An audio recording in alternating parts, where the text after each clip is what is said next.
여러분, 혹시 냉장고에 넣어두면 오히려 독이 되는 음식들이 있다는 사실을 알고 계셨나요?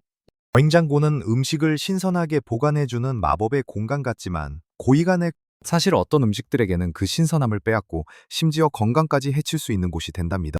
우리는 항상 음식을 신선하게 유지하기 위해 냉장고 문을 습관처럼 열곤 하죠. 김치나 반찬처럼 냉장고가 없으면 안 되는 음식들도 많지만 단찬 정말 놀랍게도 우리 식탁에 자주 오르는 평범한 식재료들 중 일부는 차가운 냉장고 속에서 맛과 향을 잃고 그 잼이 영양분까지 파괴될 수 있어요. 심지어 잘못 보관하면 해로운 물질이 생겨 우리 몸에 부담을 줄 수도 있다는 사실 생각해 보셨나요?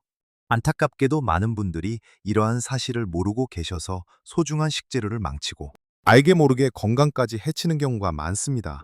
이제는 더 이상 이런 실수를 반복하지 마세요. 오늘 이 영상에서는 어르신들의 건강을 위해 냉장고에 절대 넣어두면 안 되는 5가지 음식이 무엇인지, 어떻게 보관해야 가장 신선하고 건강하게 즐길 수 있는지 그 비밀을 모두 알려드릴 거예요. 이 지식은 여러분의 주방 습관을 완전히 바꿔놓고 더 건강한 식탁을 만드는데 큰 도움이 될 겁니다. 그러니 꼭 끝까지 시청해주세요. 마지막에는 여러분을 깜짝 놀라게 할 의외의 음식이 기다리고 있답니다. 자, 그럼 첫 번째로 냉장고 안은 상국인 음식부터 하나하나 살펴보겠습니다. 첫 번째는 바로 우리 식탁에 빠질 수 없는 감자입니다. 따뜻하고 포근한 맛으로 남녀노소 모두에게 사랑받는 감자. 여러분은 감자를 어떻게 보관하시나요? 혹시 사 오자마자 냉장고 채소 칸에 넣어두지는 않으셨나요? 만약 그러셨다면 오늘부터는 절대 그렇게 하지 마세요. 감자를 냉장고에 보관하는 것은 감자의 맛과 질을 떨어뜨릴 뿐만 아니라 삶조로 심지어 건강에도 좋지 않은 영향을 미칠 수 있습니다. 감자를 차가운 온도에 보관하게 되면 감자 속의 녹말 성분이 당분으로 빠르게 변하게 됩니다. 이렇게 당분으로 변한 감자를 고온에서 요리하게 되면 아크릴아마이드라는 물질이 생성될 수 있습니다. 아크릴아마이드는 국제암 연구기관에서 발암 가능성이 있는 물질로 분류하고 있어 우리 건강을 위해 가급적 섭취를 줄여야 하는 성분입니다. 감자튀김이나 감자전처럼 고온에서 조리하는 감자 요리를 즐겨 드시는 분이라면 특히 주의하셔야겠죠. 또한 냉장 보관된 감자는 전분질이 푸석푸석해지고 단맛이 강해져 본연의 맛을 잃게 됩니다. 마치 갓 수확한 싱싱한 감자가 아니라 시간이 한참 지난 듯한 맛으로 변해버리는 거죠. 그럼 감자는 어떻게 보관해야 할까요? 감자는 서늘하고 어둡고 통풍이 잘 되는 곳에 보관하는 것이 가장 좋습니다. 햇빛을 직접 받지 않도록 신문지나 천으로 덮어주는 것도 좋은 방법입니다. 또한 사과 한두 개를 감자와 함께 두면 사과에서 나오는 에틸렌가스가 감자에 싹이 나는 것을 억제해 더 오래 신선하게 보관할 수 있습니다. 감자를 잘못 보관해서 싹이 나거나 초록색으로 변한 부분은 독성 물질인 솔라닌이 생겼을 가능성이 있으니 그런 부분은 과감하게 도려내거나 아예 버리시는 것이 안전합니다. 우리 어르신들께서 감자를 더 맛있고 안전하게 드실 수 있도록 올바른 보관법 꼭 기억해 주세요. 두 번째 음식은 바로 양파입니다. 매운맛과 단맛이 어우러져 다양한 요리에 풍미를 더해주는 양파는 우리 주방에서 빠질 수 없는 존재죠. 그런데 이 양파 역시 냉장고에 보관하면 안 되는 음식 중 하나입니다. 양파를 냉장고에 넣으면 습기를 빨아들여 물러지기 쉽고 쉽게 곰팡이가 생길 수 있습니다. 양파가 물러지면 특유의 아삭한 식감도 사라지고 신선한 향 대신 눅눅하고 불쾌한 냄새가 나기 시작하죠. 게다가 냉장고 속 다른 음식들에 양파 특유의 강한 냄새가 배어들어 냉장고 안의 모든 음식이 양파 냄새로 가득 차는 불상사가 생길 수도 있습니다. 겉은 멀쩡해 보여도 속은 이미 무르거나 썩기 시작하는 경우도 많아서 막상 요리할 때 보면 버려야 하는 부분이 많아 아깝기도 합니다. 그렇다면 양파는 어떻게 보관해야 할까요? 양파는 서늘하고 건조하며 통풍이 잘 되는 곳에 보관하는 것이 가장 좋습니다. 스타킹이나 양파망에 넣어 걸어두거나 바구니에 담아두는 것도 좋은 방법입니다. 바구니 본질을 벗기지 않은 통양파는 이렇게 보관하면 몇 주에서 한 달까지도 신선하게 유지할 수 있습니다. 이미 껍질을 벗겼거나 잘라놓은 양파라면 밀폐 용기에 담아 냉장 보관해야 하지만 가능한 빨리 사용하는 것이 좋습니다. 파는 우리 몸의 혈액순환을 돕고 혈압을 낮추는 데 도움을 주는 아주 좋은 식재료이니 올바른 방법으로 잘 보관해서 건강하게 드시길 바랍니다. 세 번째 음식은 마늘입니다. 마늘은 김치부터 찌개, 나물등 거의 모든 한식에 들어가는 맞는 양념이죠. 마늘이 없으면 우리 음식의 맛이 제대로 나지 않는다고 할 정도로 중요합니다. 그런데 이 마늘도 양파와 마찬가지로 냉장고에 보관하면 쉽게 변질될 수 있습니다. 마늘을 냉장고에 보관하면 싹이 나기 쉽고 물러지거나 곰팡이가 생기기 쉽습니다.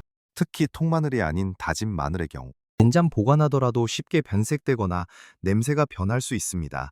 마늘이 싹이 나거나 색이 변하면 마늘 특유의 알싸한 맛과 향이 약해지고 당겨 요리의 맛을 제대로 살릴 수 없게 됩니다. 또한 무르고 곰팡이가 핀 마늘은 건강에도 좋지 않겠죠. 그럼 마늘은 어떻게 보관해야 할까요? 통마늘은 양파처럼 서늘하고 건조하며 통풍이 잘 되는 곳에 보관하는 것이 좋습니다. 마늘망에 넣어 걸어두면 좋습니다. 껍질을 까지 않은 마늘은 이렇게 보관하면 꽤 오랫동안 신선함을 유지할 수 있습니다. 만약 깐 마늘이나 다진 마늘을 보관해야 한다면密폐 용기에 담아 냉동 보관하는 것이 가장 좋습니다. 다진 마늘은 한 번 요리할 분량씩 나누어 냉동 보관하면 필요할 때마다 편리하게 사용할 수 있습니다. 마늘은 강력한 살균 작용과 면역력 증진에 탁월한 효능을 가지고 있으니 올바른 보관법으로 그 효능을 그대로 지켜주세요. 우리가 매일 먹는 마늘의 보관법이 이렇게 중요하다는 사실 이제는 잊지 마세요. 방금 말씀드린 감자, 정이스, 양파, 마늘처럼 일상에서 자주 쓰는 식재료들이 냉장고와 상극이라는 사실에 놀라셨을 텐데요. 이제 또 다른 의외의 음식들을 알아보겠습니다. 네 번째로 냉장고에 넣으면 안 되는 음식은 바로 토마토입니다. 빨갛고 탐스러운 토마토는 보기만 해도 건강해지는 느낌이 들죠.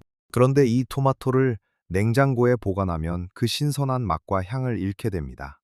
히로코 토마토는 차가운 온도에 민감하게 반응하여 과육이 물러지고 특유의 향미 성분이 파괴됩니다. 갓 수확한 싱싱한 토마토의 상큼하고 달콤한 맛 대신 밍밍하고 푸석푸석한 맛으로 변해버리는 거죠. 마치 덜 익은 토마토처럼 맛이 없어지기도 합니다. 토마토는 후숙 과일이기 때문에 상온에서 보관하면서 자연스럽게 익도록 두는 것이 가장 좋습니다. 서늘하고 직사광선이 들지 않는 곳에 보관하고 꼭지가 아래로 향하게 두면 더 오래 신선함을 유지할 수 있습니다. 토마토는 리코펜 성분이 풍부해서 항산화 작용과 노화 방지에 탁월한 효능을 가지고 있습니다. 우리 어르신들의 피부 건강과 전립선 건강에도 매우 좋다고 알려져 있죠. 가장 좋은 방법은 필요한 만큼만 그때그때 사서 상온에 보관하며 빨리 드시는 것입니다. 혹시 너무 많이 사서 보관이 어렵다면 잘라서 냉동 보관한 후 나중에 스무디나 소스 재료로 활용하는 것도 좋은 방법입니다. 토마토 본연의 맛과 영양을 지키기 위해 냉장고 대신 실온 보관하는 습관을 들이세요.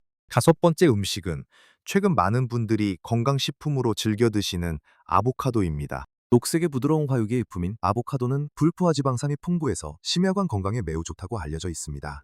그런데 아보카도를 아직 익지 않은 상태에서 냉장고에 넣어두면 익는 속도가 현저히 느려지거나 아예 멈춰버릴 수 있습니다.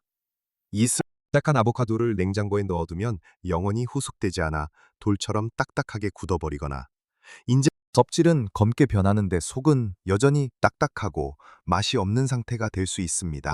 아보카도는 바나나처럼 후숙이 필요한 과일입니다. 익지 않은 아보카도는 신문지에 싸서 서늘한 실온에 보관하며 후숙시키는 것이 가장 좋습니다. 옆에 사과나 바나나 같은 다른 후숙 과일을 함께 두면 에틸렌가스 덕분에 더 빨리 익힐 수 있습니다. 잘 익은 아보카도는 껍질색이 검푸르게 변하고 손으로 살짝 눌렀을 때 부드럽게 들어가는 느낌이 듭니다. 이렇게 잘 익은 아보카도는 신문지에 싸서 냉장고 채소칸에 넣어두면 조금 더 오래 보관할 수 있습니다. 하지만 이 역시 가급적 빨리 드시는 것이 가장 좋고 혹시 반으로 잘랐는데 다 먹지 못했다면 씨를 제거하지 않은 채 랩으로 잘 싸서 냉장 보관하고 가능한 한 빨리 드셔야 합니다. 아보카도를 건강하게 즐기기 위한 올바른 후숙 및 보관법. 이제는 헷갈리지 마세요.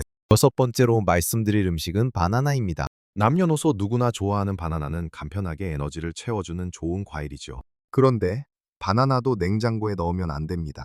바나나는 열대 과일이기 때문에 차가운 온도에 매우 취약합니다. 냉장고에 바나나를 넣으면 껍질이 금방 검게 변하고 과육이 물러지면서 맛과 향이 급격히 떨어집니다. 껍질이 검게 변하는 것은 저온 손상 때문인데 이 상태가 되면 바나나 특유의 부드럽고 달콤한 맛이 사라지고 시큼하거나 떫은 맛이 날 수도 있습니다. 심지어 과육이 얼었다 녹으면서 조직이 파괴되어 물컹물컹해지기도 합니다. 바나나는 서늘하고 통풍이 잘 되는 실온에 걸어두거나 차나스 바나나 거리에 걸어두는 것이 가장 좋습니다. 바나나끼리 붙어있는 부분에서 숙성이 빨리 진행되므로 손이째 보관하기보다는 하나씩 분리해서 보관하면 더 오래 신선하게 유지할 수 있습니다. 만약 바나나가 너무 많아서 한꺼번에 다 먹기 어렵다면 잘 익은 바나나의 껍질을 벗겨 적당한 크기로 잘라 밀폐 용기나 지퍼백에 넣어 냉동 보관하는 것이 좋습니다. 이렇게 냉동한 바나나는 나중에 스무디 재료로 활용하거나 항염과 얼린 채로 시원하게 간식처럼 드셔도 아주 좋습니다. 바나나는 칼륨이 풍부하여 혈압 조절에 도움을 주고 변비 예방에도 효과적이니 올바른 보관법으로 맛있게 즐겨주세요. 마지막으로 7번째 음식은 바로 꿀입니다. 달콤하고 영양 가득한 꿀은 감기 예방이나 면역력 증진에도 좋다고 알려져 있어 많은 가정에 하나씩은 있을 텐데요. 이 꿀은 천연 방부제라고 불릴 만큼 보존성이 뛰어난 식품입니다. 그런데 꿀을 냉장고에 보관하면 어떻게 될까요? 거금이 꿀을 차가운 온도에 보관하면 결정화 현상이 빠르게 진행됩니다. 액체 상태의 꿀이 설탕처럼 하얗게 굳어버리는 것이죠. 이렇게 결정화된 꿀은 변질된 것은 아니지만 예전보다 사용하기가 매우 불편해집니다. 딱딱하게 굳어버린 꿀을 다시 액체 상태로 돌리려면 따뜻한 물에 중탕을 해야 하는 번거로움이 생기죠. 또한 습기에 취약한데 냉장고 문을 자주 여닫으면서 생기는 온도 변화로 인해 습기가 유입될 가능성도 있습니다. 꿀은 서늘하고 건조한 실온에 밀봉하여 보관하는 것이 가장 좋습니다. 직사광선을 피해 주방 찬장이나 선반에 두세요. 밀봉만 잘 되어 있다면 유통기한이 사실상 없다고 할 정도로 오래 보관할 수 있습니다. 꿀이 지닌 놀라운 효능을 그대로 지키면서 편리하게 사용하려면 냉장고 대신 실온 보관을 꼭 기억해 주세요. 이제 남은 2가지 음식도 정말 중요하니 계속해서 주목해 주세요. 그럼 이제 냉장고에 넣어두면 안 되는 마지막 2가지 음식에 대해 알아보겠습니다. 8번째는 바로 빵입니다. 아침 식사나 간식으로 자주 드시는 빵. 신선하게 먹고 싶어서 냉장고에 보관하시는 분들이 많으실 텐데요. 사실 빵은 냉장고에 넣으면 오히려 빨리 딱딱해지고 맛이 없어집니다. 냉장고의 차가운 온도는 빵 속의 전분 분자를 급격히 노화시켜 수분을 잃게 만듭니다. 이 현상을 노화라고 하는데 빵이 푸석푸석해지고 마른 나무 토막처럼 단단해지는 이유가 바로 이 때문입니다. 냉장고에 넣은 빵은 실온에 보관한 빵보다 훨씬 빨리 질겨지고 풍미도 떨어집니다. 갓 구운 빵의 부드럽고 촉촉한 식감을 냉장고가 순식간에 빼앗아가 버리는 거죠. 그렇다면 빵은 어떻게 보관해야 할까요? 빵은 서늘하고 건조한 실온에 밀봉하여 보관하는 것이 가장 좋습니다. 만약 며칠 안에 다 먹을 빵이라면 실온에 두어도 충분합니다. 하지만 더 오래 보관해야 할 경우에는 냉동 보관하는 것이 훨씬 효과적입니다. 빵을 한 조각씩 랩으로 싸서 밀폐 용기나 지퍼백에 넣어 냉동하면 됩니다. 이렇게 냉동한 빵은 먹기 전에 상온에서 해동하거나 토스터에 구우면 갓 구운 빵처럼 촉촉하고 맛있게 즐길 수 있습니다. 우리 어르신들께서 드시는 빵의 신선함을 지켜주기 위해 냉장고 대신 실온 또는 냉동 보관을 꼭 기억해 주세요. 마지막 9번째 음식은 바로 올리브유를 포함한 대부분의 식용유입니다. 건강을 위해 올리브유를 많이 사용하시죠. 하지만 이 오일류를 냉장고에 보관하는 것은 절대 피해야 합니다. 올리브유와 같은 식용유를 냉장고에 넣으면 온도가 낮아져 기름이 응고되거나 뿌옇게 변하고 심지어 버터처럼 굳어버릴 수 있습니다. 이렇게 되면 오일의 원래 맛과 향을 잃게 되고 요리에 사용하기가 매우 불편해집니다. 응고된 오일은 다시 실온에 두면 액체 상태로 돌아오긴 하지만 이 과정에서 품질이 저하될 수 있으며 오일 본연의 향이 약해지거나 산패가 더 빨리 진행될 수도 있습니다. 또한 냉장고 안에 다른 음식 냄새가 오일에 배어들어 좋지 않은 맛을 낼 수도 있습니다. 오일은 서늘하고 어두운 곳에 보관하는 것이 가장 좋습니다. 직사광선을 피해 주방 찬장이나 선반에 밀봉하여 두세요. 공기와 접촉하면 산패가 빠르게 진행되므로 사용 후에는 반드시 뚜껑을 꼭 닫아주셔야 합니다. 오일은 우리 몸에 좋은 지방 섭취에 필수적이며 특히 올리브유는 혈관 건강에 도움이 되는 불포화 지방산이 풍부하니 올바르게 보관하여 그 효능을 온전히 누리시길 바랍니다. 오늘 우리는 냉장고에 넣어두면 오히려 독이 되는 9가지 음식에 대해 자세히 알아보았습니다. 감자, 양파, 마늘, 토마토, 아보카도, 바나나, 빵, 그리고 올리브유까지. 이 음식들은 각각의 특성과 영양을 지키기 위해 냉장고가 아닌 서늘하고 건조한 실온에 보관하는 것이 중요했습니다. 어떠셨나요? 아마 이 중 몇몇 음식들은 여러분의 냉장고 속에 지금도 자리하고 있을지도 모릅니다. 하지만 오늘부터는 올바른 보관법으로 소중한 식재료의 맛과 영양을 온전히 지켜낼 수 있을 거예요. 기억하세요. 건강한 식생활은 단순히 좋은 음식을 먹는 것에서 그치지 않습니다. 그 음식을 어떻게 보관하고 관리하느냐에 따라서도 우리 몸에 미치는 영향이 크게 달라질 수 있습니다. 오늘 제가 알려드린 작은 변화들이 여러분의 식탁을 더욱 풍성하고 건강하게 만들고 마리키 매일의 활력에 큰 도움이 될 것이라고 확신합니다. 우리 어르신들의 건강은 그 무엇보다 소중하니까요. 작은 습관의 변화가 큰 행복으로 이어진다는 것을 잊지 마세요. 혹시 이 외에도 냉장고에 보관하면 안 되는 음식이나 여러분만의 특별한 식재료 보관 노하우가 있다면 댓글로 자유롭게 공유해 주세요. 다른 분들께도 큰 도움이 될 거예요. 이 영상이 유익하셨다면 좋아요 버튼을 눌러주시고 앞으로도 어르신들의 건강하고 활기찬 삶을 위한 더 많은 정보를 얻고 싶으시다면 구독 버튼도 꼭 눌러주세요. 여러분의 건강과 행복을 항상 응원합니다. 우리 모두 매일매일 더 활기차고 건강하게 인생의 황금기를 마음껏 누리시길 바랍니다. 감사합니다.